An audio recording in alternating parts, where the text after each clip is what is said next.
என்னை ஆட்கொண்டவரும் நான் செவிக்கிறோருமான ஆண்டவராகிய இயேசு கிறிஸ்துவின் நாமத்தினாலே அன்பினல் வாழ்த்துக்கள். கிறிஸ்து இயேசுவுக்குள் மிகவும் பிரியமான அன்பு சகோதர சகோதரிகளே, நீதிமொழிகளின் புத்தகத்தில் 7வது அதிகாரத்தில் 21வது வசனத்தில், தன் மிகுதியான இனிய சொற்களால் அவனை வசப்படுத்தி தன் உதடுகளின் மதுர வாக்கினால் அவனை இணங்க பண்ணினாள். வேசித்தனத்தை தங்கள் சிந்தையில் தரித்திருக்கிறவர்கள், விபச்சாரம் வேசித்தனம் போன்ற எண்ணங்களை தங்கள் வாழ்க்கையில் ஆபரணமாய் தரித்து கொண்டிருக்கிறவர்கள் இப்படிப்பட்ட ஒரு ஆயுதத்தை தங்கள் கரங்களில் எடுத்துக்கொள்வார்கள். ரொம்ப இனிமையாக பேசுவாங்க, தேனொழுக பேசுவாங்க, உங்கள் மனசுக்கு ரொம்ப இதமாக பேச ஆரம்பிப்பாங்க. ஐயோ, இப்படிப்பட்ட ஒரு அன்பை நான் எங்கேயுமே பார்க்கல.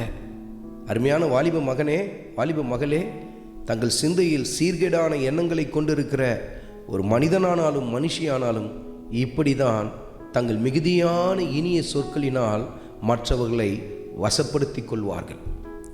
வாலிப மகனே, வாலிப மகளே, உன்னிடத்தில் பழகுகிற உன் ஆண் நண்பர்கள், பெண் நண்பர்கள் உன்னை தன் பக்கமாக இழுத்து கொள்ளும்படிக்கு, உன் கற்பை சூறையாடும்படிக்கு இப்படி தான் மிக இனிமையான வார்த்தைகளை பேச ஆரம்பிப்பார்கள். நம்பி இணங்கி விடாதே. நீ நினைக்கலாம், என் பெற்றோர்கிட்ட கூட நான் இப்படிப்பட்ட ஒரு அன்பை நான் பார்க்கல. ஏன், இன்னும் சில பேர் நினைப்பாங்க, என் கணவன்ட்டு நான் இப்படிப்பட்ட ஒரு அன்பை பார்க்கலையே, என் மனைவிட்டு நான் இப்படி ஒரு அக்கறையை நான் பார்க்கலையே, என் மீது இந்த அம்மா எவ்வளோ அன்பாக இருக்கிறாங்க, இந்த சகோதரன் எவ்வளோ அன்பாக இருக்கிறார், அப்படியெல்லாம் நீங்கள் நினைத்து ஒரு கள்ள தொடர்புக்கு நேராய் கடந்து போய் விடாதிருங்கள். ஏனென்றால் அவருடைய உள்ளத்தில் இருக்கிறதெல்லாம் வக்கிரக எண்ணங்களும் காம விகாரங்களும் தான் என்று சொல்லி கர்த்தருடைய ஆவியானவர் சுட்டி காட்டுகிறார்.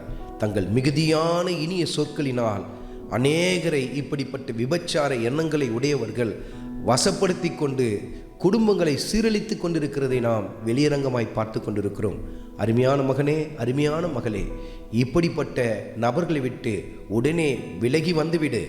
இப்படிப்பட்ட காரியங்களை பார்ப்பதையும் கேட்பதையும் நிறுத்திவிடு என்று சொல்லி கர்த்தருடைய ஆவியானவர் சுட்டி காட்டுகிறார். இப்படிப்பட்ட நபர்களோடு கூட ஒரு தொலைபேசி உரையாடல் கூட உங்கள் வாழ்க்கையில் இருக்கக்கூடாது, அல்லது வாட்ஸ்அப் மூலமாக அவங்களோடு கூட சேட்டிங் கூட இருக்கக்கூடாது என்று சொல்லி கர்த்தருடைய ஆவியானவர் சுட்டி காட்டுகிறார். உடனடியாய் அப்படிப்பட்டவருடைய நம்பர்களை பிளாக் பண்ணுங்க. அப்படிப்பட்டவங்களை விட்டு விலகி வாங்க. ஏனென்றால் அவர்கள் உங்களை வீழ்த்துவதற்காக தருணத்தை தேடிக்கொண்டிருக்கிறார்கள்.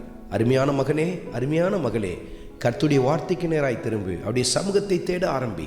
அவருடைய அன்பு ஆச்சரியமான அன்பு. அந்த அன்புக்கு உன்னை அர்ப்பணித்து உன் ஓட்டத்தை ஓட ஆரம்பி. கர்த்தருடைய மகிமை உன் வாழ்க்கையிலே வெளிப்பட ஆரம்பிக்கும். ஆண்டவராகிய இயேசு கிறிஸ்துவின் கிருபை உங்கள் அனைவரோடும் கூட இருப்பதாக. ஆமென்.